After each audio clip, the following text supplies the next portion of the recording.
আজকে আমরা যে টপিকটা নিয়ে আলোচনা করব সেটা হচ্ছে আমরা যে জীবনে বিপদে পড়ি, আমরা বিপদে পড়লে আমাদেরকে উদ্ধার করে কে? আল্লাহ ছাড়া আমাদের বাঁচানোর কেউ আছে? উদ্ধার করার কেউ আছে? রক্ষা করার কেউ আছে? এজন্য বিপদে পড়লে আমরা চাইবো কার কাছে? আমাদের যাই দরকার হোক আমরা ফরিয়াদ করব কার কাছে? নাকি মাজারে যেয়ে যাবেন? মাজারে যেয়ে যাবেন? অনেকে তো মাজারে যে কপাল ঘষে, আছে না নাই? মাজারে যে সন্তান চায়, আছে? এই এলাকায় না, এই এলাকার লোকদের আকীদা খালেস আমি জানি। মাজারে যে কপাল ঘষে আর সন্তান চায়। আচ্ছা, মাজারে গেলে সন্তান পাওয়া যায়? আচ্ছা, মাজারে না গেলে যদি বাচ্চা না হতো, গরু ছাগলের যে বাচ্চা হয় ওরা কোন মাজারে মানত করে বলেন? কথা কি বুঝতেছেন?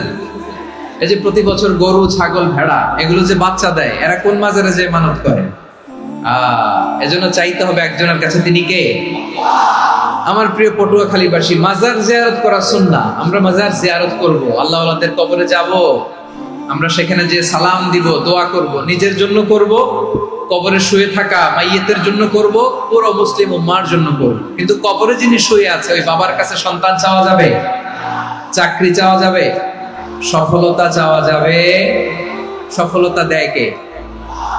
একথাই রব্বুল আলামিন বলেন, ওয়া ইয়ামসাসকাল্লাহু বিদুররিন ফালা কাশিফা লাহু ইল্লা হু ওয়া ইয়ুরিদকা বিখাইরিন ফালা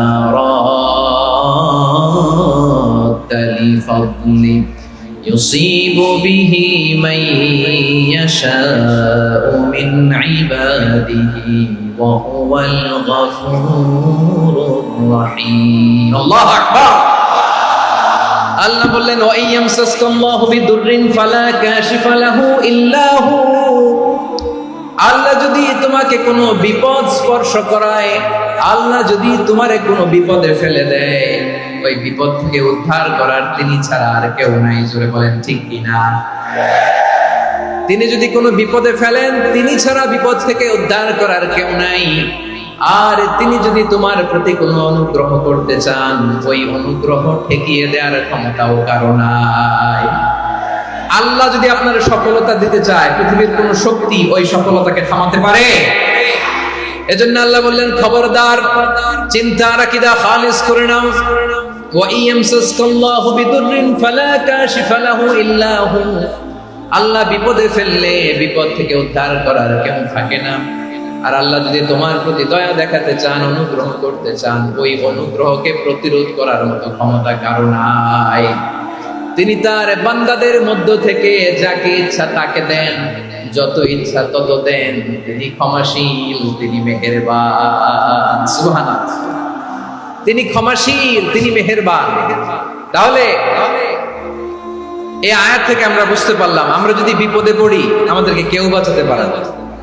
আমার বাবা আমারে বাঁচাতে পারে, আমার মা আমাকে বাঁচাতে পারে, আমার বন্ধু আমারে বাঁচাতে পারে, আমার দলের কর্মী আমাকে বাঁচাতে পারে, আমার পীর সাহেব আমারে বাঁচাতে পারে।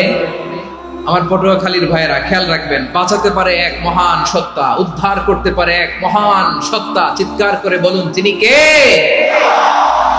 আবার আল্লাহ বললেন, আম্মাই ইউজিবুল মুফতাররা ইযা দাআহু ওয়া ইয়াকশিফুস সুআ ওয়া ইয়াজআলুকুম খুলাফাআল আরদ আইলাহুম মা'আল্লাহ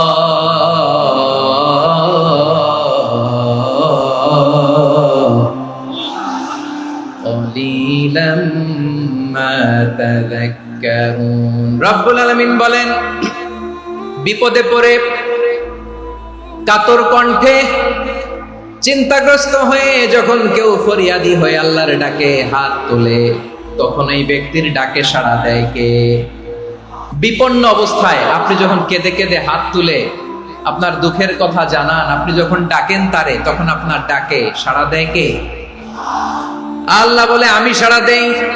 তোমাদের বিপদকে মুক্ত করে দেয় কে? ওই আল্লাহর সাথে কোন উপাস্য আছে নাকি? কিন্তু খুব অল্প সংখ্যক লোকই তোমরা উপদেশ গ্রহণ করো। কথাটা কার? তাহলে বিপন্ন মানবতা যখন কাঁদে, মানুষ যখন বিপদে পড়ে নিরুপায় হয়ে ফরিয়াদ করে, তার ডাক শোনার কেউ নাই, একজন ছাড়া। চিল্লায় বলেন তো তিনি কে? এজন্য আমরা ফরিয়াদের হাত কার দিকে তুলব? এবং খেয়াল রাখতে হবে, মাথার সাথে সেট করে নিতে হবে, আল্লাহ ছাড়া আমাকে উদ্ধার করার কেউ নাই।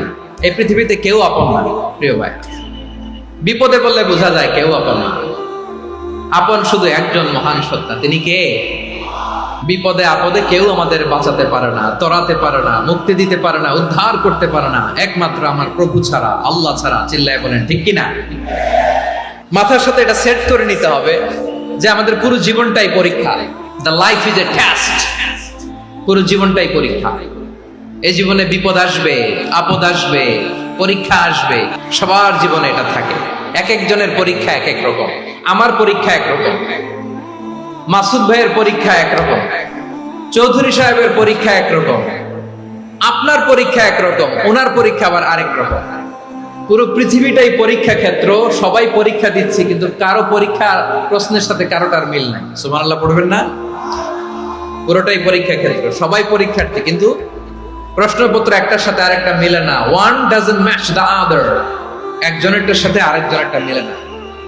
কাউকে আল্লাহ তাআলা ধনী বানিয়ে পরীক্ষা করেন, আবার কাউকে আল্লাহ তাআলা গরিব বানিয়ে পরীক্ষা করেন, কাউকে আল্লাহ অসুস্থ বানিয়ে পরীক্ষা করেন। কেউ দেখবেন যে দুরারোগ্য ব্যাধিতে আক্রান্ত, ডাক্তার বলেছে আর সময় নাই, দুরারোগ্য ব্যাধি, ক্যান্সার, যার নেই কোনো অ্যান্সার, তার জন্য পরীক্ষা হচ্ছে এই রোগ। আরেক লোক দেখবেন তার আবার রোগ বালাই নাই, মাশাআল্লাহ, তাকে আল্লাহ তাআলা আর্থিক দৈন্যতা, দারিদ্রতা দিয়ে পরীক্ষা করছেন। এরকম আছে না নাই? টাকা পয়সা নাই, দিন আনে দিন খায়, যা আছে তাতে চলে না, এটা তার জন্য পরীক্ষা। আবার আরেক শ্রেণীর লোক দেখবেন তাকে আল্লাহ অসুস্থতাও দেয় নাই, দারিদ্রতাও দেয় নাই, তার দাম্পত্য জীবনের সমস্যা, স্ত্রী কথা শোনে না, অথবা ছেলে মেয়ে কথা শোনে না। তাহলে পরীক্ষা সবার জীবনে আছে, এক একজনের পরীক্ষাটা এক এক রকম। আল্লাহ তাআলা দেখতে চায় যে এই পরীক্ষার সময় আমরা কিরকম রেসপন্স করব, how to deal with the test, কিভাবে এই বিপদ আপদ পরীক্ষাগুলোকে আমরা হ্যান্ডেল করব, ডিল করব। এটা হচ্ছে আজকের আলোচনার বিষয় আমার প্রিয় ভাইয়েরা। তাহলে পরীক্ষাময় আমাদের জীবন, বিপদ আপদ পরীক্ষা, এটা মানুষের পিছু ছাড়ে না। সবার জীবনে পরীক্ষা আছে, নবীদের জীবনেও পরীক্ষা ছিল। সাহাবারা জিজ্ঞেস করেছেন, ইয়া রাসূলুল্লাহ, আইয়ুন নাসি আশাদ্দু বালাআন ফিদ দুনিয়া, এই দুনিয়ার বুকে কাদের পরীক্ষা সবচেয়ে বেশি? বিশ্বনবী বলেছেন, আল আম্বিয়া। এই পৃথিবীতে সবচেয়ে বেশি পরীক্ষা আল্লাহ তাআলা নিয়ে থাকেন নবীদের। কাদের? নবীদের। সুম্মাল আমসাল ফাল আমসাল, এরপরে নবীদের পরের স্তরে যারা, তাদের পরীক্ষা। এরপরে তাদের পরের স্তরে যারা, তাদের পরীক্ষা। সিদ্দিকীনদের, শুহাদাদের, সালিহিনদের, আল্লাহওয়ালাদের। যার ঈমান যত মজবুত, তার জীবনে পরীক্ষাও তত বেশি। চিল্লায় বলেন ঠিক কিনা? তাহলে মুমিনরা, বিশ্বাসীরা, আমরা কি পরীক্ষা বিপদ আপদে ভয় পাই? না, মুমিনরা বিপদে ভয় পায় না, তারা হতাশ হয় না, সুবহানাল্লাহ, তারা নিরাশ হয় না। বিশ্বাসীরা হাল ছেড়ে দেয় না, তারা ভরসা রাখে একজনের উপর। চিল্লায় বলতে হবে তিনি কে? কারণ মুমিন জানে the grief isn't permanent, the test isn't permanent, the struggle in our life isn't permanent. আমাদের জীবনের দুঃখ, কষ্ট, স্ট্রাগল, এগুলো পার্মানেন্ট নয়। after every difficulties there is an ease. সব কষ্টের পরেই একটা সুখ আছে না নাই? রব্বুল আলামিন বলেন, ফা ইন্না মাআল উসরি ইউসরা, ইন্না মাআল উসরি ইউসরা, ভয় পেও না, চিন্তা করো না, কষ্টের সাথেই আমি রেখে দিয়েছি স্বস্তি। সুবহানাল্লাহ বলেন। মুমিন জীবনে বিপদ যত বেশি, কষ্ট যত বেশি, তার সামনে সফলতা তার চেয়েও বেশি। কারণ বিশ্বাসীরা জানে রাত্রি যত গভীর হয়, সুবহে সাদিকের সময় তত আগাতে থাকে। গর্ভবতী নারীর পেটের ব্যথা যত বাড়তে থাকে, ঘরে নতুন মেহমান আগমনের সময় ঘনাতে থাকে। মুমিনদের উপর বিপদ, অত্যাচার, আপদ, পরীক্ষা যত বাড়তে থাকে, কালেমার পতাকা উড্ডয়নের সময় কাছে আসতে থাকে। বিশ্বাসীদের এগুলো হিসাব মেলানো অনেক আগে, এগুলো অনেক আগে হিসাব মেলানো। দুঃখের আধার শেষে সুখের আলো মিটি মিটি হাসে। চিল্লায় বলেন ঠিক কিনা?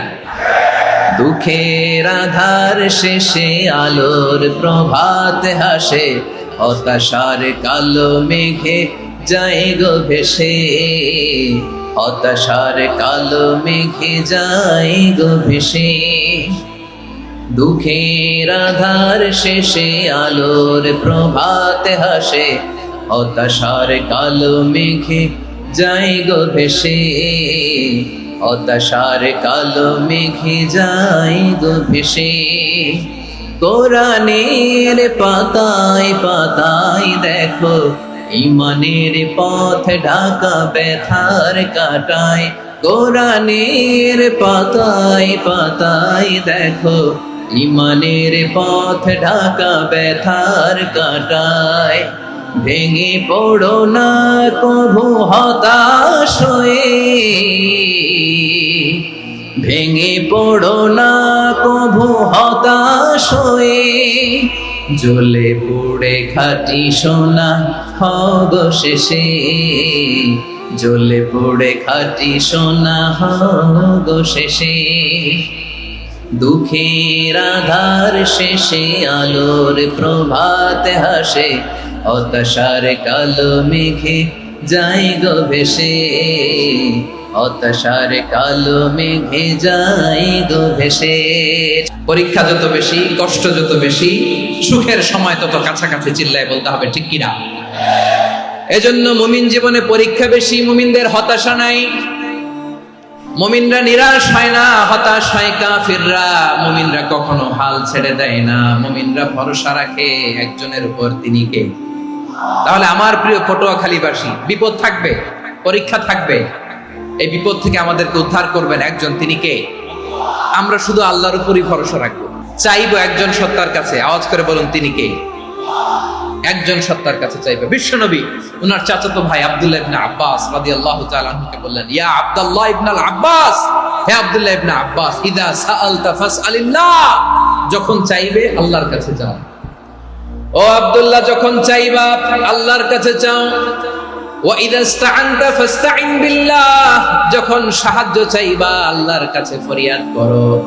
জেনে রেখো ও আব্দুল্লাহ, ওয়া'লাম আন্নাল উম্মাতা লাউ ইজতামাআত আলা আন ইয়ানফাউকা বিশাইইন লাম ইয়ানফাউকা ইল্লা বিশাইইন ক্বাদ কাতাবাহু আল্লাহু লাক। ও আব্দুল্লাহ, জেনে রেখো, মনে রেখো, গোটা বিশ্বের সবাই মিলে যদি তোমার উপকার করতে চায় ততটুকুই তারা করতে পারবে যতটুকু আল্লাহ তোমার নসিবে সেটা লিখে রেখেছে। ঠিক কিনা বলেন? আর যদি গোটা বিশ্বের সবাই মিলে তোমার বিরুদ্ধে কনস্পাইরেসি করে, ষড়যন্ত্র করে, গোটা বিশ্বের সবাই মিলেও যদি তোমার ক্ষতি করতে চায় ততটুকুই শুধু পারবে যেটা আল্লাহ তোমার জন্য বরাদ্দ রেখেছে। যতটুকু আল্লাহ তাআলা তোমার জন্য বরাদ্দ রেখেছে অতটুকুই ক্ষতি করতে পারবে, আর এক চুল বেশিও করতে পারবে না, কমও করতে পারবে না। চিল্লায় বলেন ঠিক কিনা? এজন্য আমরা চাইবো কার কাছে? সব সময় আমরা আল্লাহর কাছে চাইবো, বিপদে আপদে, সুখে দুঃখে, সচ্ছল অবস্থায় অসচ্ছল অবস্থায়, পরাজয়ের সময় বিজয়ের সময়, সব সময় আমরা ভরসা রাখবো কার উপর? সবাই বলুন।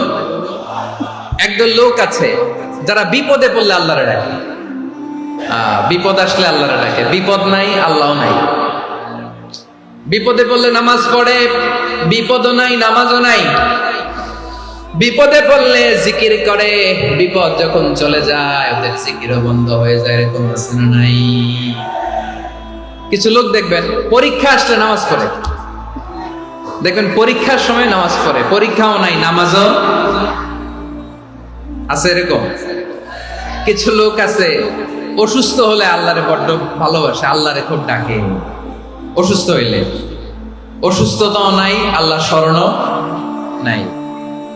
দেখবেন কিছু লোক নির্বাচন আসলে খুব আল্লাহওয়ালা হয়ে যায়, তখন দেখবেন মাথার মধ্যে হেজাব লাগায়, পাঞ্জাবি লাগায়, আল্লাহওয়ালা হয়ে যায়। নির্বাচনও নাই, এরপরে আল্লাহর কথাও নাই। আছে না নাই? না, এরকম হওয়া যাবে না। সব সময় আমরা আল্লাহরে ডাকবো, বিপদে আপদে সব সময় ভরসা রাখবো আমরা একজনের উপর। আওয়াজ করে বলেন, তিনি কে? এ কথায় আল্লাহ তাআলা আমাদের চোখে আঙ্গুল দিয়ে জানিয়ে দিলেন, ফাইদা রাকিবু ফিল ফুলকি দা'আবুল্লাহা মুখলিসিনা লাহুদ্দিন ফালাম্মা নাজ্জাহুম ইলাল বাররি ইদা হুম ইউশরিকুন। আল্লাহ বলে একদল লোক আছে, তারা যখন নৌযানে চড়ে, জলযানে চড়ে, সাগরের মধ্যে যখন জাহাজে চড়ে, লঞ্চে চড়ে, তারা যখন তুফানের সম্মুখীন হয় তখন তারা আল্লাহরে বড্ড বেশি ডাকে, একান্ত ভাবে ডাকে, বিশুদ্ধ চিত্তে ডাকে। আবার তুফান থেকে তাদেরকে সেফ জোনে নিয়ে, নিরাপদ জোনে নিয়ে যখন বন্দরে আমি আল্লাহ তাদেরকে ফিরিয়ে দেই, ওই লোকগুলো আবার আমি আল্লাহর সাথে শিরিক করে। এরকম আছে না নাই? জাহাজে উঠছে, সাগরের মাঝখানে তুফান, ওই সময় দেখবেন আল্লাহ কারে কয়। এই কথা তো আপনাদেরকে বোঝানো সহজ, আপনারা তো নদীর দেশের মানুষ। আচ্ছা, লঞ্চে উঠে তুফানের সম্মুখীন হয়েছেন, জলোচ্ছ্বাস, সবাই, আমার বলার দরকার নাই, বলেন, মাঝ নদী, তুফান, জলোচ্ছ্বাস, জলের মধ্যে উচ্ছ্বাস, ঢেউ, টর্নেডো, সাইক্লোন, মেঘের ঘনঘটা, পরিবেশ ঘুটঘুটে অন্ধকার, লঞ্চ একবার এদিকে আরেকবার ওইদিকে, ভিতরে কি অবস্থা হয় বলেন তো? তখন মুসলিম আল্লাহর ডাকে, হিন্দু আল্লাহর ডাকে, ঠিক কিনা বলেন? আস্তিক আল্লাহর ডাকে, নাস্তিক আল্লাহর ডাকে, ঠিক কিনা? লঞ্চের ভেতর, স্টিমারের ভেতর কান্নারে রোল পড়ে যায়, চিৎকারের রোল পড়ে যায়, সবার মুখ দিয়ে শুধু একটা আওয়াজ, লা ইলাহা লা ইলাহা লা ইলাহা সুবহানাল্লাহ আলহামদুলিল্লাহ লা ইলাহা। আল্লাহ নামের জিকির করবে যারা, আল্লাহর কাছে প্রিয় তারা, আল্লাহর কাছে প্রিয় যারা, জান্নাতে প্রবেশ করবে তারা, জোরে লা ইলাহা লা ইলাহা ইল্লাল্লাহ লা ইলাহা ইল্লাল্লাহ মুহাম্মাদুর রাসূলুল্লাহ সাল্লাল্লাহু আলাইহি ওয়াসাল্লাম। আমার প্রিয় পটুয়াখালীবাসী, তাহলে লঞ্চের ভেতরে যখন আমরা তুফানের মধ্যে পড়ি, তখন সবাই মিলে আমরা একটা নামের জিকির করি। নামটা কার? মুসলমানেরাও ডাকে, হিন্দুরাও ডাকে, আস্তিকও ডাকে, নাস্তিকও ডাকে, সবাই ডাকে একজনকে, তিনি কে? আবার দেখবেন ওই আল্লাহ তুফানের পরে, ঝড়ের পরে ওই লঞ্চটাকে যখন সদর ঘাটে ফিরিয়ে দেয়, আবার আমরা নাফরমানি শুরু করে দেই। সে কোথায় আল্লাহ বললেন, ফাইদা রাকিবু ফিল ফুলকি দা'আল্লাহ মুখলিসিনা লাহুদ্দিন ফালাম্মা নাজ্জাহুম ইলাল বাররি ইযা হুম ইউশরিকুন। সাগরে যখন তুফানে পড়ে আমি আল্লাহর ডাকে, আবার আমি আল্লাহ যখন বাঁচিয়ে দেই, আবার আমি আল্লাহর সাথে শিরিক শুরু করে। আমরা কি এরকম হতে চাই নাকি? বিমানের মধ্যে মাঝে মাঝে দেখবেন যে এয়ার টার্বুলেন্স হয়, জানেন? এয়ার টার্বুলেন্স জানেন তো? মাঝে মাঝে বিমানটা বাউন্সিং করে, বাম্পি, ভেরি বাম্পি ওয়েদার। শোনেন নাই? 40,000 ফিট উপরে যখন থাকে, তখন পাইলট মাঝে মাঝে বলে, dear passengers, ladies and gentleman, right now we are flying 40,000 feet above the ground and we are passing very air turbulence, very heavy air turbulence right now. Please fasten your seat belts. দেখবেন মাঝে মাঝে বলে যে, ভদ্র মহিলা, ভদ্র মহোদয়গণ, আমরা 40,000 ফিট উপর দিয়ে যাচ্ছি আর এয়ার টার্বুলেন্স ফেস করছি, মেহেরবানি করে আল্লাহর রাস্তে সিট বেল্ট বাঁধুন। তখন বিমানটা এরকম বাউন্সিং করে, শেকিং করে। আপনারা মুখোমুখি হয়েছেন? ইদানিং এই এয়ার টার্বুলেন্স বেড়ে গিয়েছে। গত বছর আমার ইন্টারন্যাশনাল অনেকগুলো ফ্লাইট ছিল, তো আমি দেখলাম যে আগের ফ্লাইটগুলোর তুলনায় এখন এয়ার টার্বুলেন্স খুব বেশি।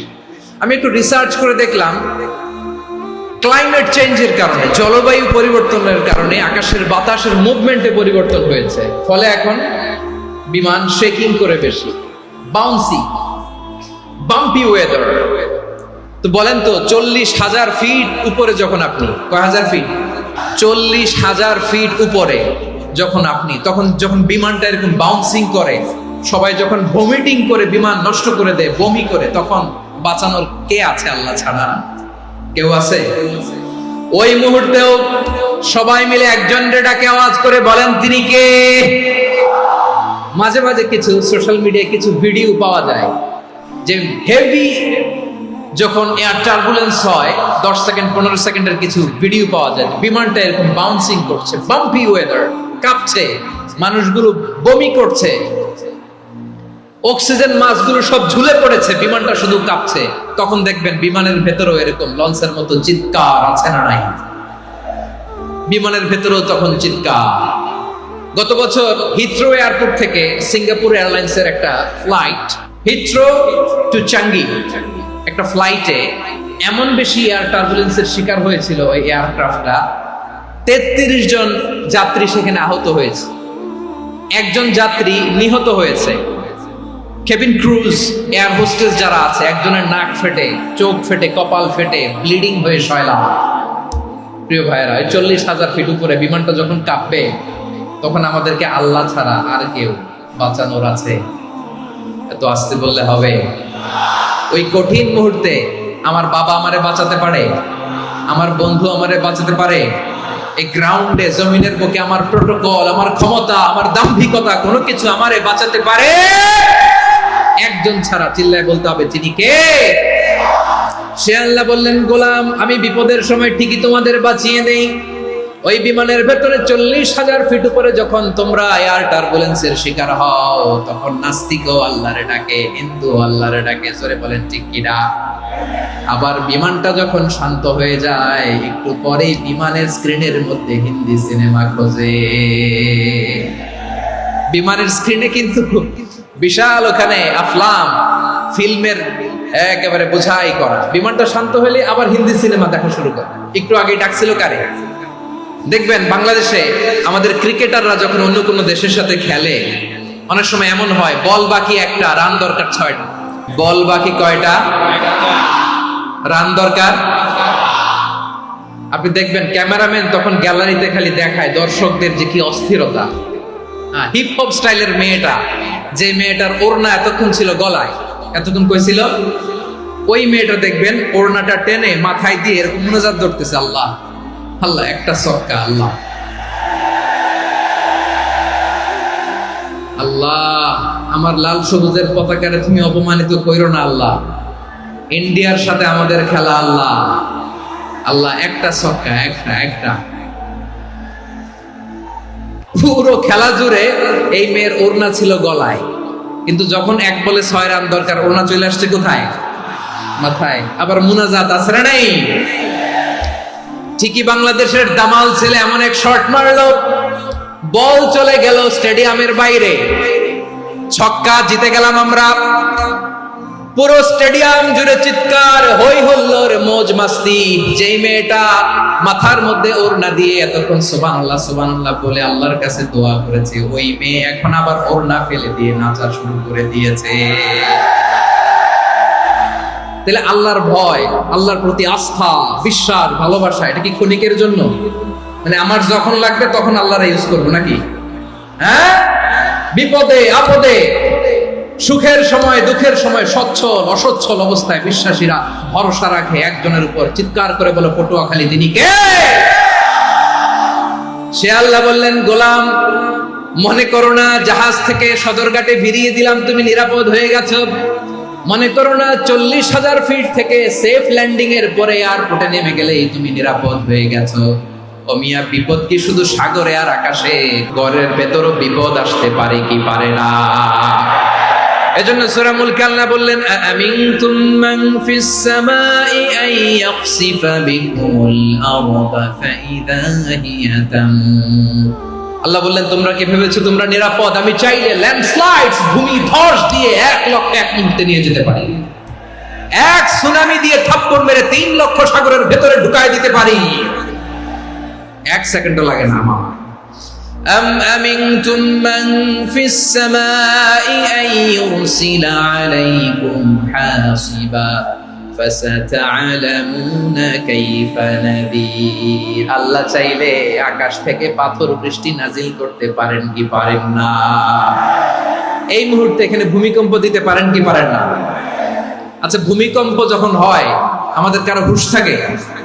আপনি মনে করছেন আমরা সাধারণ মানুষ, আমরা দৌড় দেই, আর প্রেসিডেন্ট প্রধানমন্ত্রী ওনারা বুঝি খাটে শুয়ে থাকে? ভূমিকম্প, আর্থকোয়েক যদি হয়, বাঁচার জন্য আমরা কি করি? হয় খাটের তলায়, ডাইনিং টেবিলের নিচে, উপরে শক্ত কিছু আছে এটার নিচে, অথবা ঘর থুইয়া দেও দৌড়। তো প্রধানমন্ত্রী উনি কি করে? প্রেসিডেন্ট উনি কি করে? হ্যাঁ, উনি খাটের মধ্যে যে শুয়ে থাকে নাকি? উনিও দৌড়, সাধারণ মানুষও দৌড়, প্রধানমন্ত্রীও দৌড়, বাড়িওয়ালাও দৌড়, ভাড়াটিয়াও দৌড়, সবাই দৌড়। নাকি ভাড়াটিয়ারা বাড়ি থুইয়া দৌড়, বাড়িওয়ালারা বেরোয় না? এরকম না। তাহলে যে কোনো মুহূর্তে ভূমিকম্প দিয়ে নাস্তানাবুদ করতে পারে কে? আমার প্রিয় ভাইয়েরা, আমরা নিরাপদ নই, আমরা তার দয়ায় বেঁচে আছি। কার দয়ায়?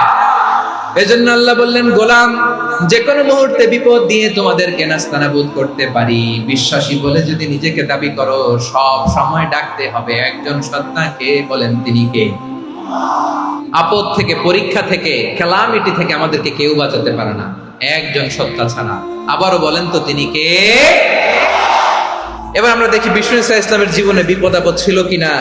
উনি বিপদ আসলে কিভাবে ডিল করতেন, বিপদ আসলে কোন দোয়া পড়তে হয়, কিভাবে ফরিয়াদের হাত উত্তোলন করতে হয়, কিভাবে রবের দরবারে নতজানু হয়ে ফরিয়াদ করতে হয়, এটা জানার দরকার আছে না নাই?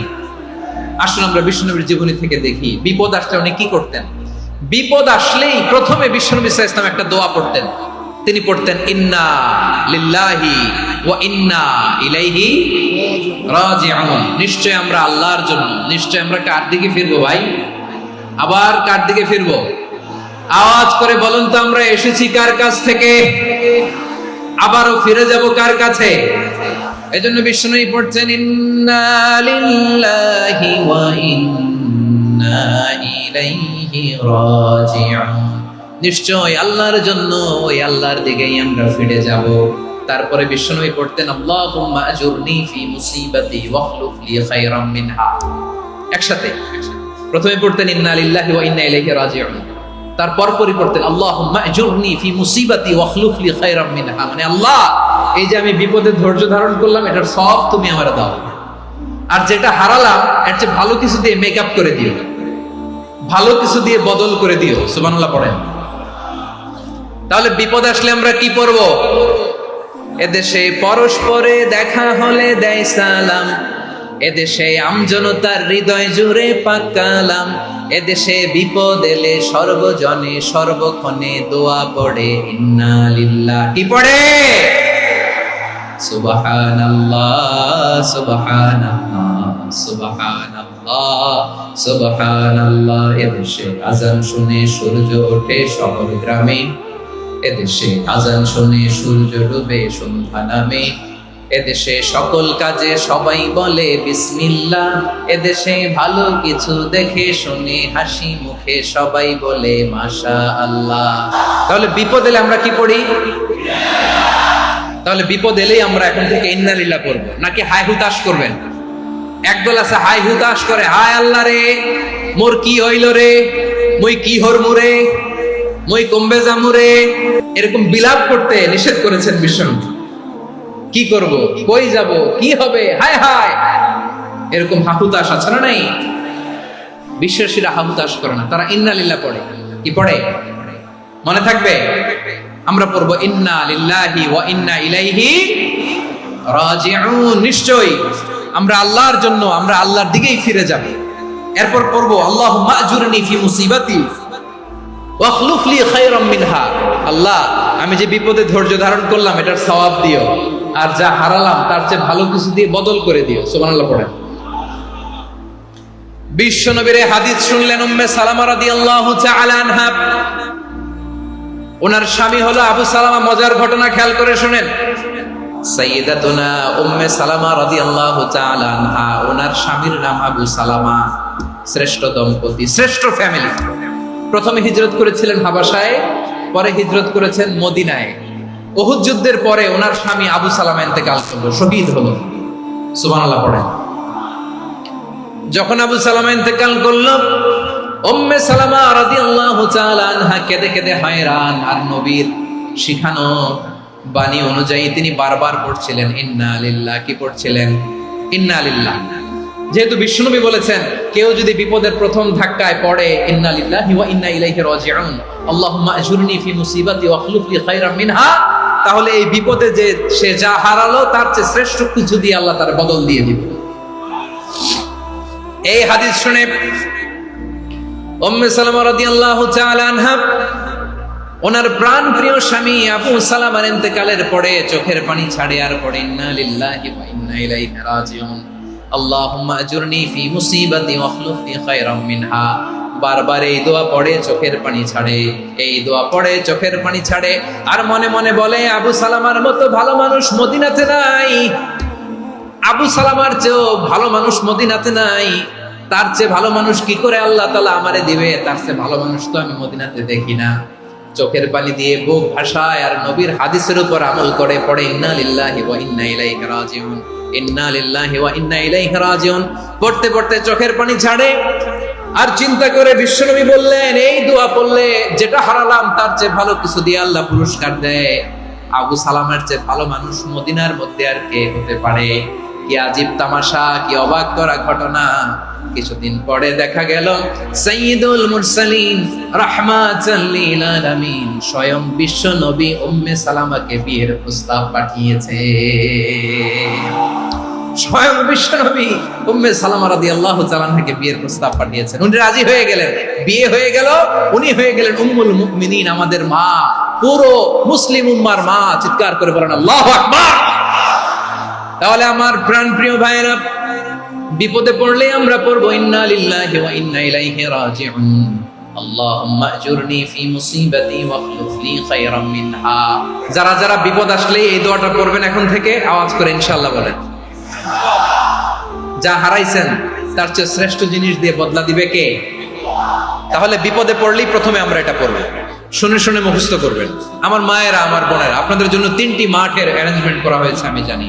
আপনারা এই দোয়াগুলো পড়বেন, আপনার স্বামীকে শেখাবেন, সন্তানকে শেখাবেন, আপনার পুরো পরিবারটাকে জান্নাতের টুকরো বানিয়ে দিবে কে?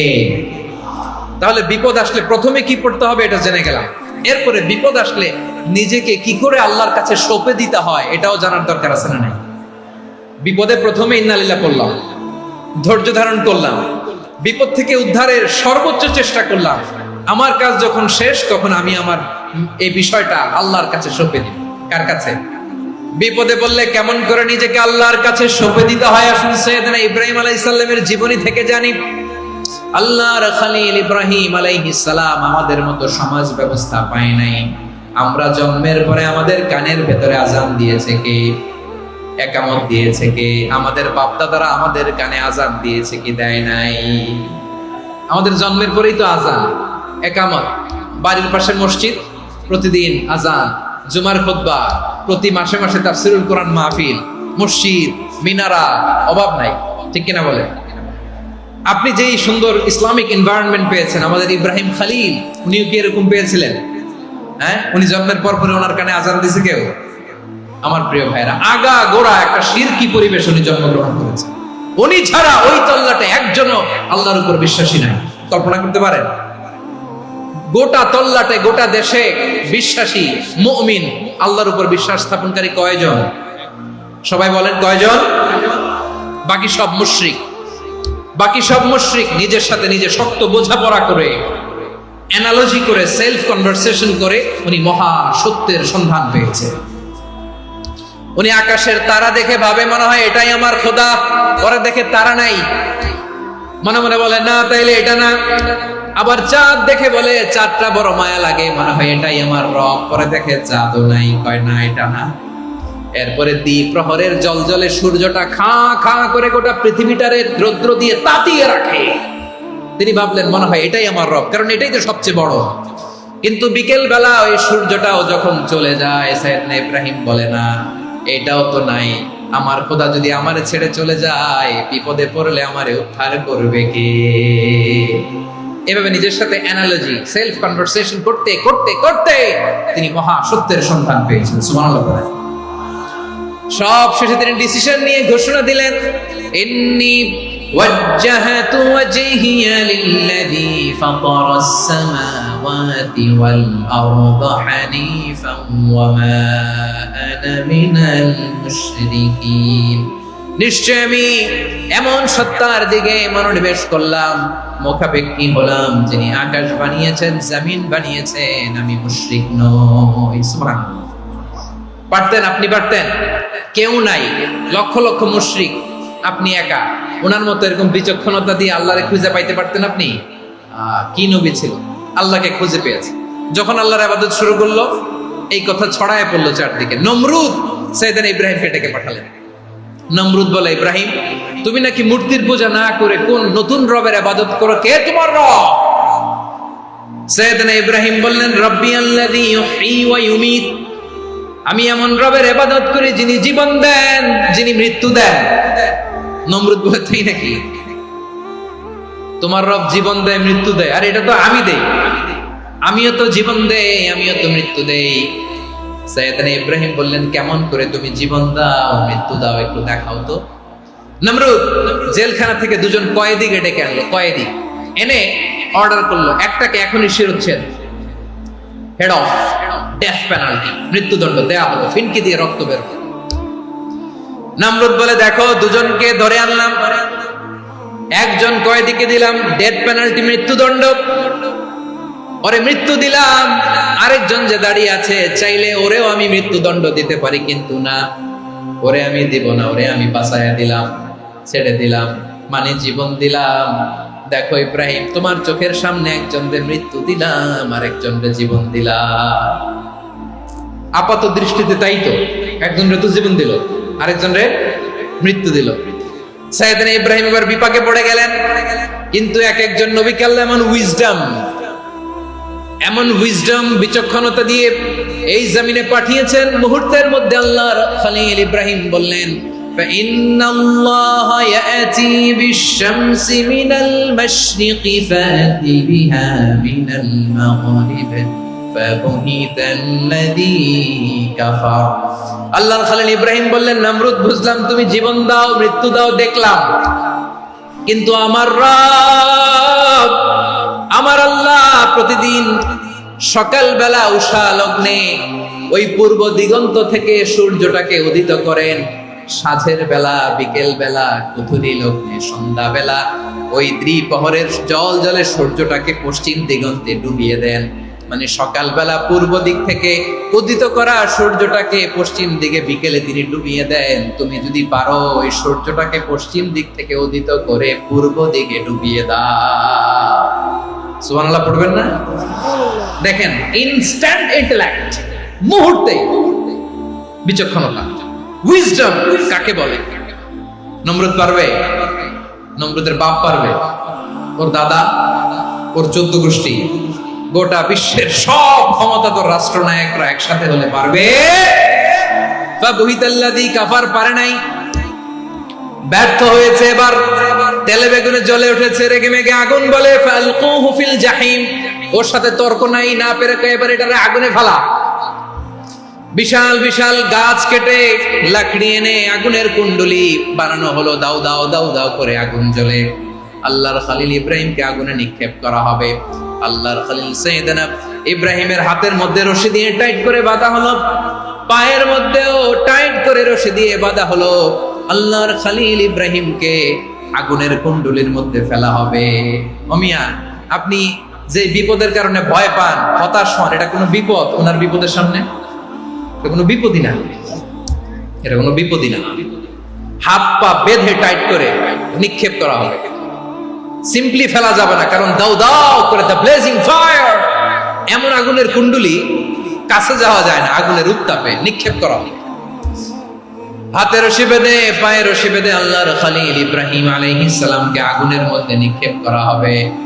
আহা, এটার বলে অগ্নি পরীক্ষা। উনি অগ্নি পরীক্ষার সম্মুখীন হয়েছিলেন। এজন্য কঠিন পরীক্ষাকে আমরা অগ্নি পরীক্ষার সাথে তুলনা করি, ঠিক কিনা? সাইয়েদনা জিবরাইল এসে বললেন, ও আল্লাহর খলিল, ওরা তো আপনার হাতও বেঁধে ফেললো, পাও বেঁধে ফেললো, নড়াচড়ার সুযোগ নাই, বলেন আমি জিবরিল ফেরেশতা আপনার জন্য কি করতে পারি? আল্লাহর খলিল ইব্রাহিম বলেন, ও জিবরাইল, তোমার কাছে আমার কোনো চাওয়া পাওয়া নাই। সুবহানাল্লাহ বলেন। তোমার কাছে বলার কিছু নাই, তোমার সাহায্যের আমার দরকার নাই। সাইয়েদনা ইব্রাহিম আলাইহিস সালামকে হাতে পায়ে রশি বেঁধে হাত পা বাঁধা অবস্থায় জ্বলন্ত অগ্নিকুণ্ডে যখন নমরুদের দলবল নিক্ষেপ করবে, আল্লাহর খলিল কিভাবে নিজেকে আল্লাহর কাছে সঁপে দিয়েছেন পটুয়াখালীর ভাইরা খেয়াল করে শুনুন। হাত পা বেঁধে আল্লাহর খলিলকে যখন নিক্ষেপ করা হবে, তিনি মুখ ফুটে বলে ফেললেন, হাসবুনাল্লাহু ওয়া নি'মাল ওয়াকিল। হাসবুনাল্লাহু ওয়া নি'মাল ওয়াকিল, আমার জন্য আল্লাহই যথেষ্ট, আমার জন্য আল্লাহই যথেষ্ট। তিনি আমার সবচেয়ে বড় গার্ডিয়ান, তিনি আমার সবচেয়ে বড় অভিভাবক। জিব্রাইলের সাহায্যে রফারকে ফিরিয়ে দিলেন। দুনিয়ার বুকে কারো কাছে কিছু বলেন নাই, মুখ ফুটে বলেছেন হাসবুনাল্লাহ। ও আমার পটুয়াখালীর প্রাণের ভাইয়েরা, খেয়াল রাখবেন, কোন বান্দা তার হাতে থাকা সব চেষ্টাটুকুন করার পরে মুখ ফসকে মুখ দিয়ে যখন বলে ফেলে হাসবুনাল্লাহ, বান্দা যখন হাসবুনাল্লাহ বলে ফেলে, ওই ব্যাপারটা ডিল করার দায়িত্ব স্বয়ং আল্লাহ আরশের উপর থেকে নিয়ে নেয়। আপনি যখন বলে ফেলবেন হাসবুনাল্লাহ, এটা ডিলিং করবে কে তখন? বান্দা তার সাধ্যের সবটুকু চেষ্টার পরে নতজানু হয়ে যখন বলবে হাসবুনাল্লাহ, আল্লাহ তুমি আমার জন্য যথেষ্ট, নি'মাল ওয়াকিল, তুমি আমার শ্রেষ্ঠ অভিভাবক, তখন তার কি দরকার না দরকার এটা ডিল করে স্বয়ং আল্লাহ। নিক্ষেপ করা হলো সাইয়েদনা ইব্রাহিমকে অগ্নিকুণ্ডলিতে। হাজার হাজার মানুষের দৃশ্য দেখার জন্য জড়ো হয়েছে এরকম বিশাল ময়দানে। কিন্তু কি অবাক করার ঘটনা, সবাই ভয় পাচ্ছিল, না জানে কি হয়ে যায়। আল্লাহর খলিলকে যখন আগুনের কুণ্ডলিতে নিক্ষেপ করা হয়, আল্লাহর খলিল ইব্রাহিম আগুনের কুণ্ডলীর মধ্যে বসে বসে মানুষগুলোর দিকে তাকিয়ে হাসতে শুরু করে দেয়। কারণ আকাশ থেকে রব্বুল আলামিন স্পেশাল ভার্ডিক্ট নাজিল করেছেন, স্পেশাল হুকুম জারি করেছেন, কুল্লা ইয়া নারু কুনি বারদান ওয়া সালামান আলা ইব্রাহিম। ও আগুন খবরদার, সৃষ্টি শুরু থেকে তোকে একটা ধর্ম আমি বাতলে দিয়েছিলাম, তোর ধর্ম, আগুনের ধর্ম হলো যা পাবে জ্বালিয়ে ছারখার করবে। আল্লাহ বলল, আগুন তোর ধর্ম দিয়েছিলাম, তুই সব জ্বালিয়ে পুড়িয়ে ছারখার করে দিবি, কিন্তু ক্ষণিকের জন্য আমি তোর জ্বালিয়ে দেওয়ার ক্ষমতাটাকে কেড়ে নিলাম, জ্বালিয়ে ভস্ম করে দেওয়ার ক্ষমতা আমি কেড়ে নিলাম। কুনি বারদান, ঠান্ডা হয়ে যা, কিন্তু এত বেশি ঠান্ডা হবি না আবার আমার ইব্রাহিমের জন্য সর্দি লেগে না যায়। সুবহানাল্লাহ, এত আস্তে বললে হবে? কুনি বারদান, বারদ মানে বরফ, ঠান্ডা, ঠান্ডা হ, কিন্তু এত ঠান্ডা হবি না যাতে আমার ইব্রাহিমের কষ্ট হয়। আগুন বলে, আল্লাহ একবার বললাম ঠান্ডা হ, আবার বলো এত ঠান্ডা হবি না যাতে খলিলের সর্দি না লাগে। কেমন ঠান্ডা হব, কেমন এনভায়রনমেন্ট তৈরি করে দেব বলো? আল্লাহ বললেন, সালামান আলা ইব্রাহিম, আমার খলিল আমার ইব্রাহিমের জন্য তুই জান্নাতের গুল বাগিচা হয়ে যা। ও ভাই, নবী মুসার মতো ঈমান হলে রাস্তা হবে সাগর জলে, নবী ইউসুফের মতো ঈমান হলে একে একে দরজা খোলে। নবী ইব্রাহিমের মতো ঈমান যদি আজও থাকে বিদ্যমান, অগ্নিকুণ্ডে দেখতে পাবে খুবসুরতে ফুল ভাগা। কুলনা ইয়া নারু কুনি বারদান ওয়া সালামান আলা ইব্রাহিম। বান্দা যখন মুখ দিয়ে বলে হাসবুনাল্লাহ, আমার আল্লাহ আমার জন্য যথেষ্ট, এই বলে যখন নিজেকে সঁপে দেয়, তার কি লাগবে ওই দায়িত্ব স্বয়ং নিয়ে নেয় কে? তাহলে আমার প্রিয় ভাইরা, বিপদের শুরুতেই আমরা বলবো ইন্না লিল্লাহ। শুরুতে কি বলবো? এরপরে যেই বাক্যটা পড়ে নিজের পরিস্থিতিকে আল্লাহর দরবারে সঁপে দিব, সেটা হচ্ছে হাসবুনাল্লাহ। সেটা কি? বিষ্ণু বলেন, লা ইয়াজালু লিসানুকা রাতাবান মিন যিকরিল্লাহ, সব সময় আল্লাহর স্মরণ দিয়ে, জিকির দিয়ে জিহ্বাটারে সিক্ত রাখো। আর শয়তানু জাসিমুন আলা কলবি ইবনে আদম, শয়তান বনি আদমের কলবে খামচি মেরে বসে থাকে। ফাইদা যাকারাল্লাহ খালাসা, মানুষ যখন আল্লাহর স্মরণ করে জিকির করে, শয়তান দৌড়ে পালায়। ওয়া ইদা গাফালা ওয়াসওয়াসা, যখনই বনি আদম গাফেল হয়, তখনই শয়তান তার হৃদয়ে ওয়াসওয়াসা দেয়।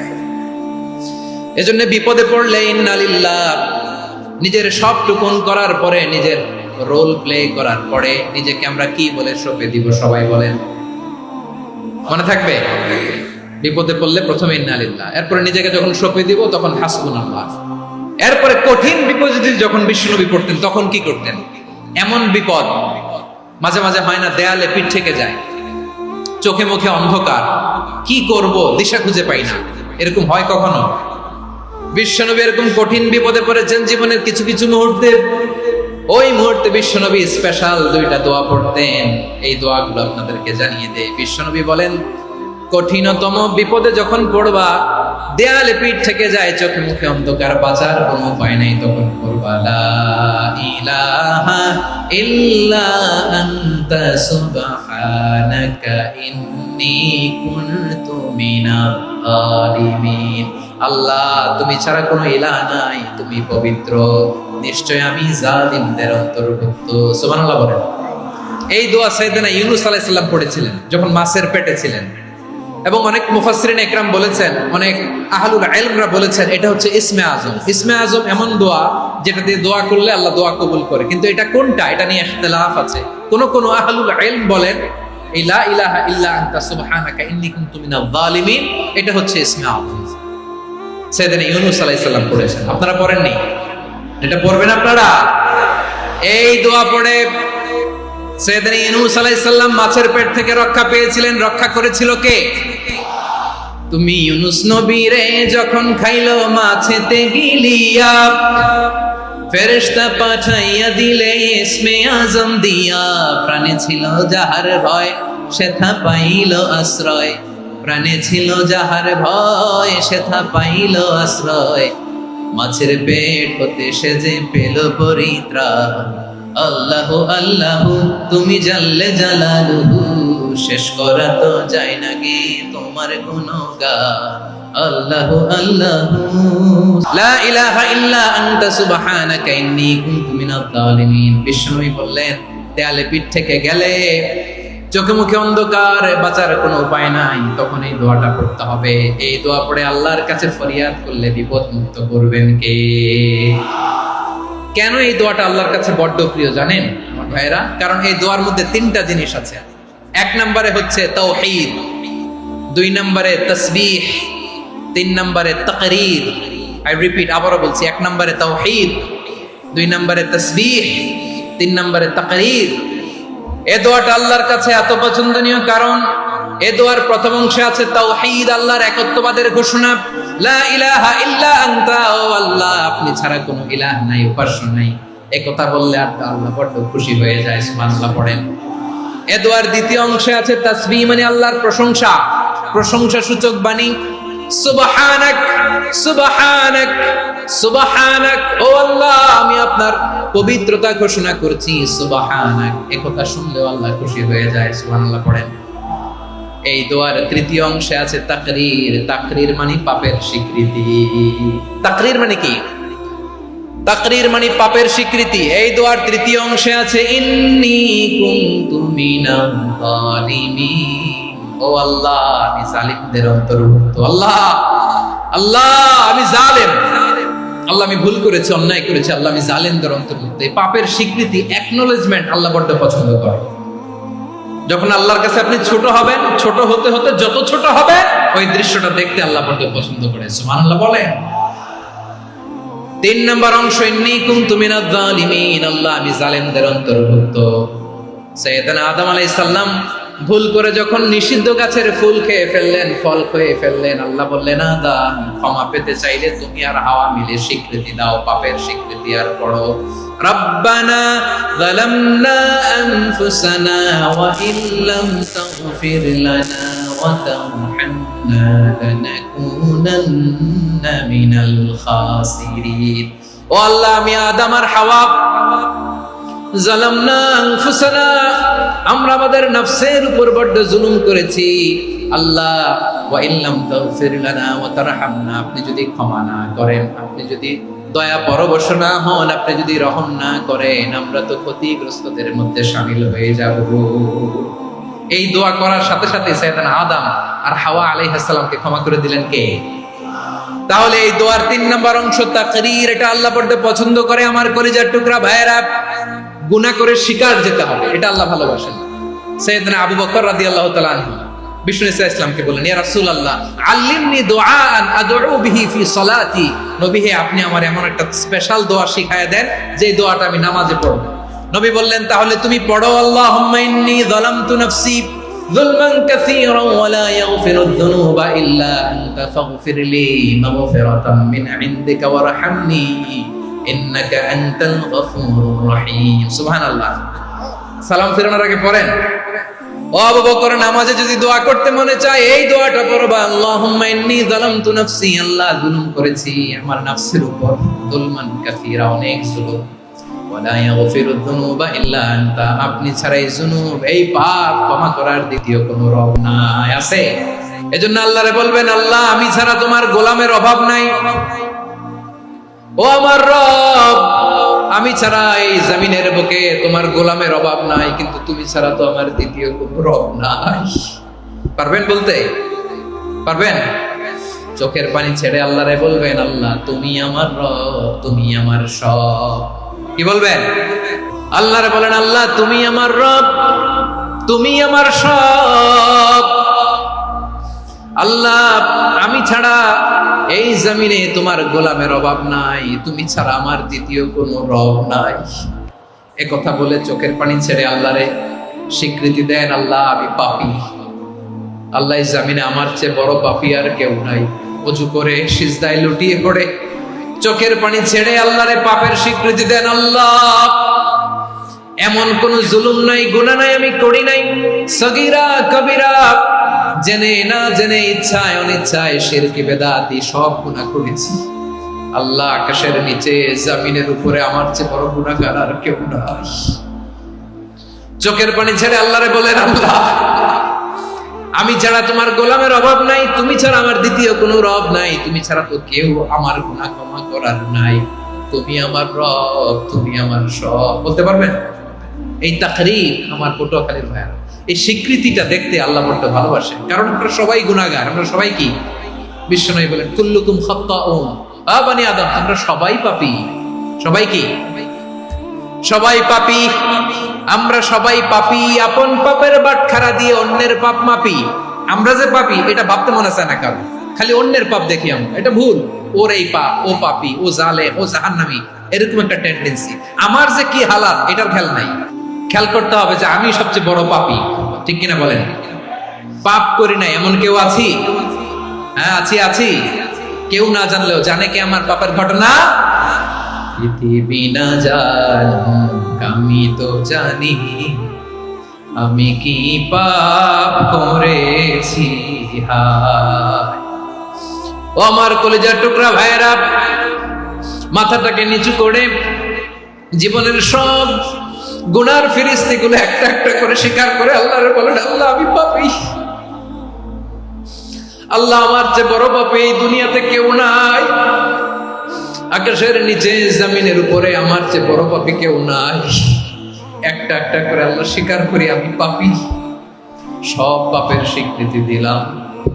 পৃথিবী না জানুক আমি তো জানি, আমি কি পাপ করেছি। হায় আমার পাপের করলে বিচার, বাঁচার আমার নাই উপায়।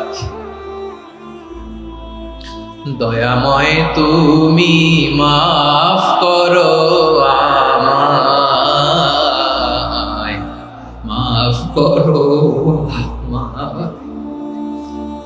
আল্লাহ তাআলা যদি দয়া করে আমাদেরকে মাফ না করে, আমাদের বাঁচার কোনো উপায় নাই।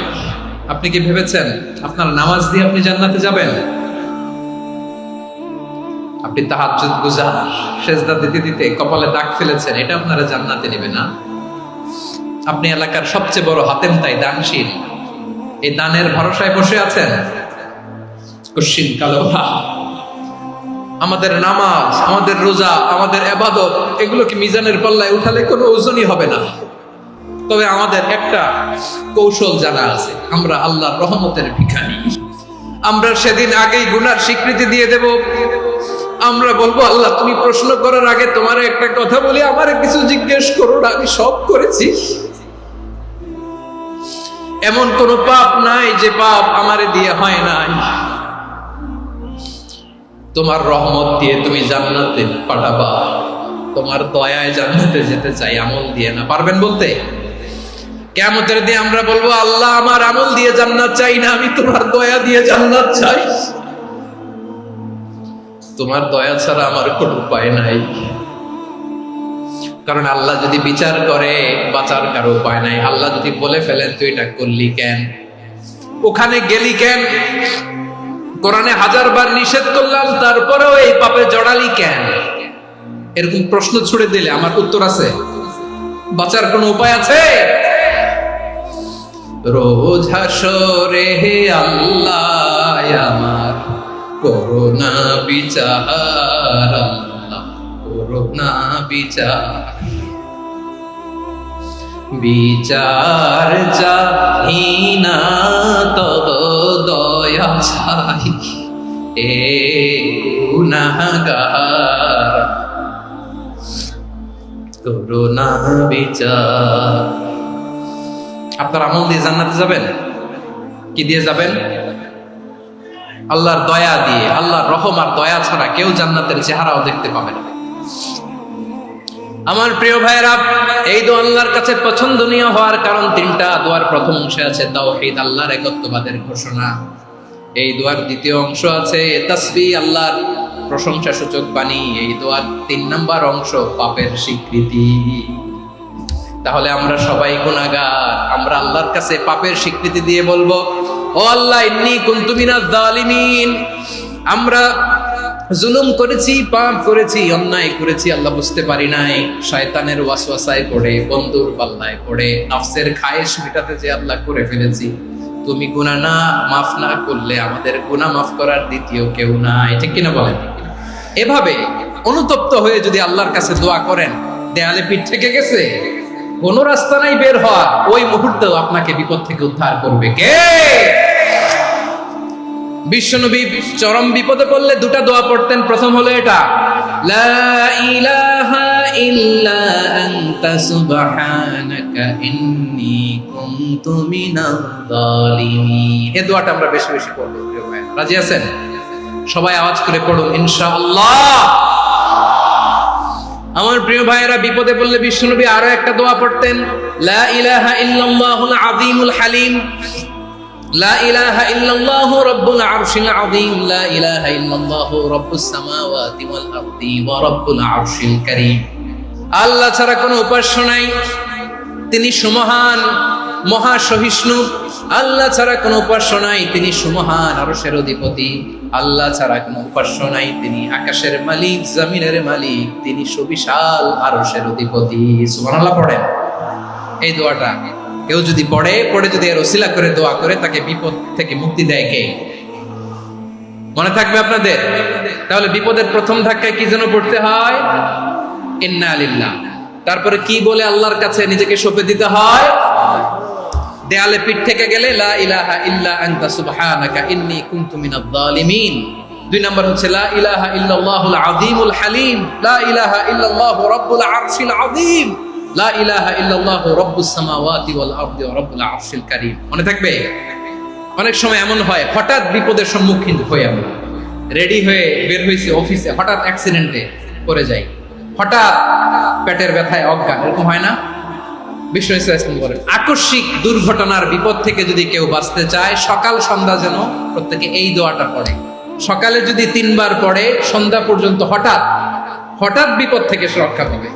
To be protected from sudden calamity, sudden disaster, হঠাৎ বিপদ, হঠাৎ ভয়ঙ্কর কোন আকস্মিক বিপদ থেকে আল্লাহ বাঁচায় দেবে। সকালে পড়লে সন্ধ্যা পর্যন্ত প্রোটেক্টেড, সন্ধ্যাবেলায় যদি 3 বার পরে সকাল পর্যন্ত প্রোটেক্টেড। সুবহানাল্লাহ পড়ে। দোয়াটা কি? দোয়াটা হচ্ছে বিসমিল্লাহিল্লাযী লা ইয়াদুররু মা ইসমিহি শাইউন ফিল আরদি ওয়ালা ফিস সামাই ওয়া হুয়াস সামিউল আলীম। ছোট না? অনেক ছোট, মুখস্থ করবেন। বিসমিল্লাহিল্লাযী লা ইয়াদুররু মা ইসমিহি শাইউন ফিল আরদি ওয়ালা ফিস সামা। ওই আল্লাহর নাম নিচ্ছি, যে আল্লাহর নামের বরকতে আকাশ জমিনের কোনো কিছু কারো কোনো ক্ষতি সাধন করতে পারে না। তিনি সর্বশ্রোতা, সর্বজ্ঞ। সুবহানাল্লাহ পড়েন। পড়বেন এই দোয়াটা, বিসমিল্লাহিল্লাযী লা ইয়াদুররু মা ইসমিহি শাইউন ফিল আরদি ওয়ালা ফিস সামাই ওয়া হুয়াস সামিউল আলীম। ফজরের পরে 3 বার, মাগরিবের পরে 3 বার যদি কেউ পড়ে প্রোটেক্টেড, যে কোনো হঠাৎ বিপদ থেকে প্রোটেক্টেড। প্রোটেক্ট করেন কে? ওই আল্লাহর নাম নিচ্ছি যে আল্লাহর নামের ওসিলায় আকাশ জমিনের কোনো কিছু কোনো ক্ষতি করতে পারে না। সুবহানাল্লাহ পড়েন। আচ্ছা, এবার আমাদের জীবনে দুশ্চিন্তা আছে না নাই বলেন?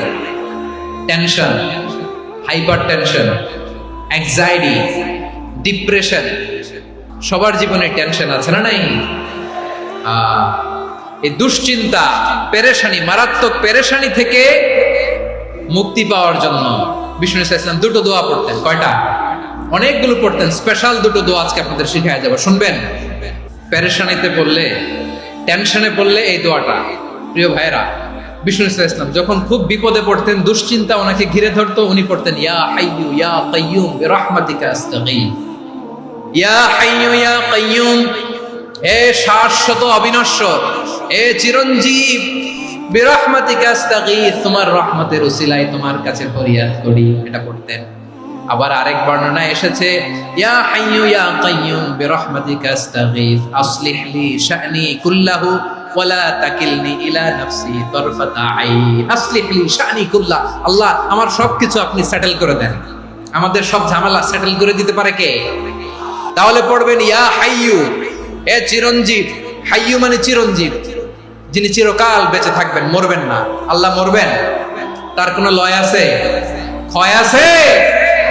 সূরা রহমানে আল্লাহ বললেন কুল্লু মান আলাইহা ফানি ওয়া ইয়াবকা ওয়াজহু রাব্বিকা যুল জালালি ওয়াল ইকরাম ফাবিআইয়ি আলাই রাব্বিকুমা তুকাযিবান। জমিনে যা আছে সব ফান, ভ্যানিশ হয়ে যাবে, নিশ্চিহ্ন হয়ে যাবে, শেষ হয়ে যাবে, সব বিলুপ্ত হয়ে যাবে, একজন ছাড়া। জোরে বলেন তিনি কে? এই দোয়াটা কেন পছন্দ আল্লাহর কাছে? কারণ এখানে আল্লাহর দুইটা সুন্দর নাম আছে, গুণবাচক নাম, আল হাই, আল কাইয়ুম, এই দুটো নাম আছে এখানে। আবার এই দুইটা আয়াতুল কুরসির অংশ। আয়াতুল কুরসির শুরু তো এটা আসরা নাই? হ্যাঁ, আসরা নাই।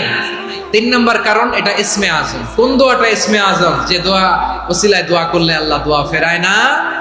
অনেকগুলো মত আছে, সবচেয়ে ভ্যালিড মত হচ্ছে এটা, ইয়া হাইয়ু ইয়া কাইয়ুম, এর ওসিলা দিয়ে দোয়া করলে দোয়া কবুল করে কে? 2 নম্বরে বিশ্বনবী মারাত্মক বিপদে পড়লে আরেকটা দোয়া পড়তেন, আল্লাহুম্মা ইন্নী আবদুক। আগে দোয়াটা পড়ি, শুনেন।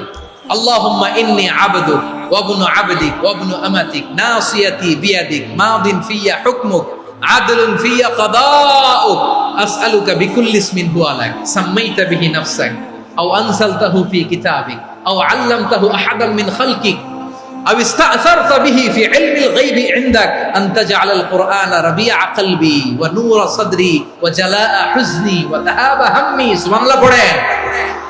বিষ্ণু বলতেন আল্লাহুম্মা ইন্নী আবদুক, ও আল্লাহ আমি আপনার গোলাম, ওয়াবনু আবদিক, গোলামের ঘরের গোলাম, ওয়াবনু আমাতিক, বাদির ঘরের গোলাম। মানে আল্লাহ আমি আপনার গোলাম, আমার বাবা আব্দুল্লাহ ছিল আপনার গোলাম, আমার মা আমিনা ছিল আপনার বাদী। মানে আমরা গোলাম বংশের, সব গোলাম। নিজের এর চেয়ে আর ছোট করে আল্লাহর কাছে উপস্থাপন করা যায় আমার ভাইরা? কথা কি বুঝতেছেন? নিজেকে এর চাইতে ছোট, নগণ্য আর তুচ্ছ করে আল্লাহর সাথে প্রেজেন্ট করা যায়? বিশ্বনবী বললেন ও আল্লাহ আমি আপনার গোলাম, গোলামের ঘরের গোলাম, দাসীর ঘরের গোলাম, নাসিয়াতি বিয়াদিক, আমার মাথার চুলের ছুটি আপনার হাতের মুঠোয়। আপনি ডানে টান দিলে আমি ডানে যেতে বাধ্য, আপনি বাঁয়ে টান দিলে বাঁয়ে যেতে বাধ্য। বিশ্বনবী বললেন আল্লাহ আমার মাথার চুলের ঝুঁটি আপনার হাতের মুঠোয়। আচ্ছা, এইভাবে কাকে ধরা হয়? যে খুব ছোট, ঠিক কিনা? নিজেকে কত ছোট করলেন বিশ্বনবী। ও আল্লাহ আমার মাথার চুলের ঝুঁটি আপনার হাতের মুঠোয়, আপনি ডানে টানলে আমি ডানে যাব, বাঁয়ে টানলে বাঁয়ে যাব। আল্লাহ আসআলুকা বিকুল্লি ইসমিন হুয়া লাক নাসিয়াতি বিয়াদিক মাদিন ফিয়া হুকমুক, আপনার নির্দেশ আমার উপর কার্যকর হবেই হবে। আদলুন ফিয়া কাদাউক, আপনার ফয়সালা, যেই ফয়সালাই আপনি আমার জন্য করেন এটাই ইনসাফ। সুবহানাল্লাহ বলেন। আমরা আল্লাহর ফয়সালায় সন্তুষ্ট হতে চাই না। কত কমপ্লেইন, আল্লাহ তুমি এটা দিলা না, ওইটা পাইলাম না, ওইটা হইল না রে, এরকম অভিযোগ, কমপ্লেইন আমাদের আছে না নাই? আর বিশ্বনবী বলতেন আদলুন ফিয়া কাদাউক, আল্লাহ আমার জন্য তোমার যেটা ফয়সালা এটাই সবচেয়ে শ্রেষ্ঠ ইনসাফ, এর চেয়ে ইনসাফ আর হতে পারে? এভাবে কায়মান বাক্যে আল্লাহর কাছে বিশ্বনবী দোয়া করতেন। এরপরে বিষ্ণু বললেন, আল্লাহ তোমার যত নাম আছে সব নামের ওসিলায় দোয়া করি, যে নাম তুমি আমাদেরকে জানিয়েছো, যে নাম তুমি আমাদেরকে জানাও নাই, যে নাম তুমি কোরআনে নাজিল করেছো, যে নাম নাজিল করো নাই, যে নাম শুধু নবীদেরকে জানিয়েছো। আর আল্লাহর এমন কিছু চমৎকার চমৎকার সুন্দর সুন্দর নাম আছে, এই নামগুলো রব্বুল আলামিন কাউকে জানাবে না। সুবহানাল্লাহ বলেন। আমরা তো 99 নাম জানি, 100 নাম জানি আল্লাহ, কিন্তু আল্লাহর এমনও কিছু নাম আছে যেগুলো আল্লাহ বিশ্ব নবীরও জানায়নি।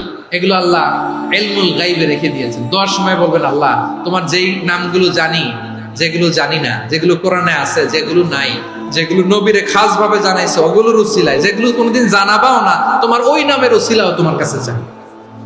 আল্লাহ কোরআনকে আমার হৃদয়ের বসন্ত বানাও, আমার বক্ষের জ্যোতি বানাও, আমার চিন্তা দুশ্চিন্তা তুমি দূর করে দাও। বিশ্বনবী বললেন, এই কালিমাগুলো, এই বাক্যগুলো পড়ে যদি কেউ আল্লাহর কাছে ফরিয়াদ করে, তার হৃদয় থেকে দুশ্চিন্তা কাটিয়ে দিবে কে? আচ্ছা, সব শেষে বলি, ঋণের বোঝায় যারা জর্জরিত, বিষ্ণু ইসলাম চমৎকার একটা দোয়া শিখিয়েছেন। এক সাহাবীর নাম আবু উমামা, নামাজের ওয়াক্ত ছাড়া উনি মসজিদে যেয়ে বসে আছে। বিষ্ণু বললেন, কিরে আবু উমামা, নামাজের তো ওয়াক্ত হয় না, মসজিদে কি?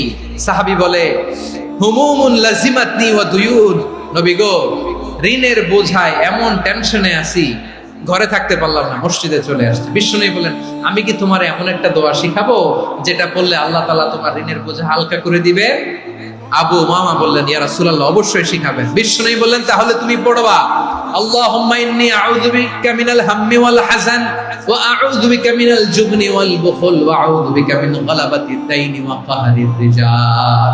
ও আল্লাহ, তোমার কাছ থেকে দুশ্চিন্তা থেকে পানাহ চাই, কৃপণতা, ভীরুতা, অলসতা, কার্পণ্যতা, এই সব কিছু থেকে, মানুষের কঠোরতা, আমার উপর মানুষের আধিপত্য এবং ঋণের বোঝা থেকে পানাহ চাই। এই দোয়াটা যখন বিষ্ণু শিখাই দিলেন, আবু উমামা বারবার এই দোয়া করে, আল্লাহুম্মা ইন্নী আউযু বিকা মিনাল হাম্মি ওয়াল হাযান ওয়া আউযু বিকা মিনাল আজজি ওয়াল কাসাল ওয়া আউযু বিকা মিনাল জুবনি ওয়াল বুখল ওয়া আউযু বিকা মিন গালাবাতিদ দাইনি ওয়া কাহরির রিজাল। আবু উমামা বলে, এই দোয়া আমি পড়তে লাগলাম আর পড়তে লাগলাম, কিছুদিন পরে দেখা গেল বিষ্ণু নবীর শেখানো এই দোয়ার বদৌলতে আল্লাহ তাআলা আমার সব ঋণ পরিশোধের ব্যবস্থা করে দিয়েছেন। আমার প্রিয় পটুয়াখালীর ভাইয়েরা, বিশ্বনবীর জামাতা সাইয়্যিদিনা আলী রাদিয়াল্লাহু তাআলা আনহুর কাছে এক লোক এসে বলে, হে আলী, ঋণের বোঝায় আমি জর্জরিত, আমার কিছু অর্থ দিয়ে সাহায্য করো। সাইয়্যিদিনা আলী রাদিয়াল্লাহু তাআলা আনহু বললেন, আমি কি তোমার এমন একটা দোয়া শিখাবো যেটা বিশ্বনবী আমাদের শিখিয়েছেন?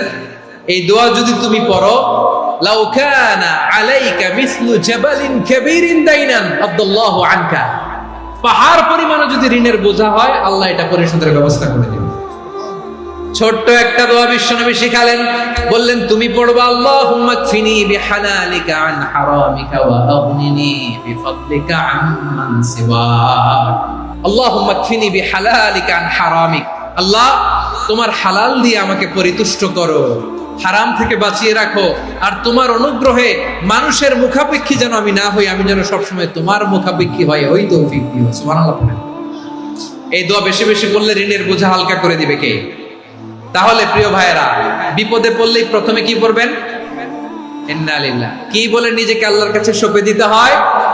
হাসবুনাল্লাহ। চরম বিপদে দেয়ালে পিঠ থেকে গেছে, তখন লা ইলাহা ইল্লা আনতা সুবহানাকা ইন্নী কুনতু মিনাজ জালিমিন। এরপরে লা ইলাহা ইল্লাল্লাহুল আযীমুল হালিম, এই দোয়া। আকস্মিক বিপদ, হঠাৎ যেন কোনো বিপদ আমাকে পেয়ে না বসে, এটার জন্য বিসমিল্লাহিল্লাযী লা ইয়াদুররু মা ইসমিহি শাইউন ফিল আরদি ওয়ালা ফিস সামাই ওয়া হুয়াস সামিউল আলিম। সকালে 3 বার, রাতে 3 বার। আর মারাত্মক tension, hyper tension, anxiety, depression থেকে বাঁচার জন্য 2 দোয়া, ইয়া হাইয়্যু ইয়া কাইয়্যুম, ইয়া হাইয়্যু ইয়া কাইয়্যুম, মনে থাকবে? আর আল্লাহুম্মা ইন্নী আবদু, এই দোয়া। ঋণ থেকে বাঁচার জন্য 2 দোয়া, আল্লাহুম্মা ইন্নী আউযু বিকা মিনাল হাম্মি ওয়াল হাযান, এটা। আর আল্লাহুম্মা কফিনি বিহালালিকা আন হারামিকা ওয়া আগনিনি বিফাদলিকা আম্মান সিওয়াক।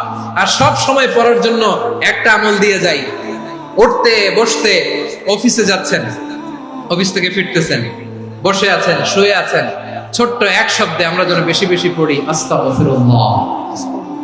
আল্লাহ রাসূল সাল্লাল্লাহু আলাইহি ওয়াসাল্লাম বলেন, মান লাজিমাল ইস্তিগফার, যে সব সময় এরকম ইস্তিগফারের সাথে লেগে থাকে, জাআলাল্লাহু লাহু মিন কুল্লি যিকিন মাখরাজা, আল্লাহ তাআলা তাকে কোনো বিপদে আটকান না, সে জীবনে আটকাবে না, যে কোনো বিপদে আল্লাহ তার রাস্তা বের করে দিবেন। Way out, you will get a way out, solution. সুবহানাল্লাহ।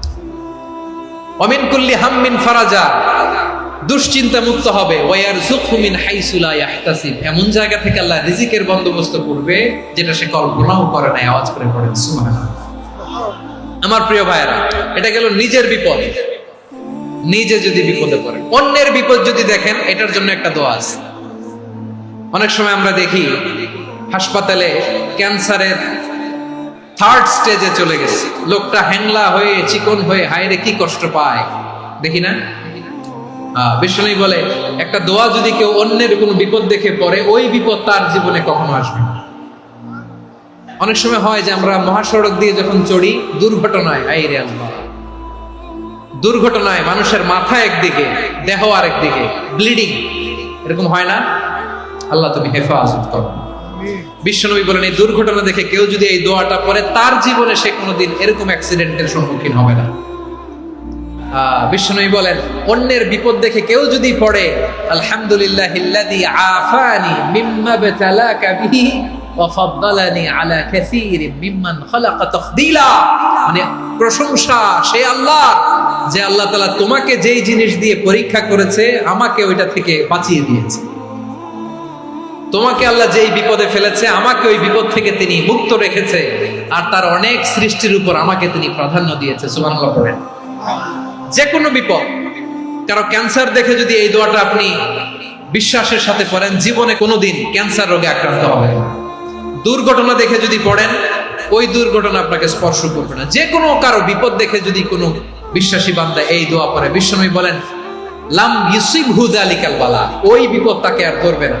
উফিয়া মিনহু মিন যালিকাল বালা কাইনাম মা কান, সে যতদিন হায়াত পাবে কোনোদিন ওই বিপদ তাকে স্পর্শ করবে না। আমার প্রিয় ভাইরা, তাহলে পুরো আলোচনার সেন্ট্রাল থিম হচ্ছে আমাদের জীবনে বিপদ আসবে, কষ্ট আসবে, দুঃখ আসবে, কিন্তু বিপদে আপদে আমরা হাল ছেড়ে দিব না, হতাশ হব না। মুমিন হতাশ হয় না, নিরাশ হয় না, হাল ছেড়ে দেয় না। মুমিন ভরসা রাখে একজনের উপর। আওয়াজ করে বলুন, যিনি কে? বিপদে পড়লে আমাদেরকে উদ্ধার করে কে? আবার আমাদেরকে যদি কোনো নেয়ামত আল্লাহ দিতে চান, ওইটা কেড়ে নেওয়ার ক্ষমতা কারো আছে? তাহলে আমরা কানেক্টিভিটি বাড়াবো কার সাথে? আমাদের প্রার্থনার ফরিয়াদের হাত তুলবো কার কাছে? রাজি আছেন? পটুয়াখালীর ভাইয়েরা, মনে থাকবে কথাগুলো? আল্লাহ তাআলা আমাদের সবাইকে কথাগুলো বোঝার ও আমল করার তৌফিক দান করুন।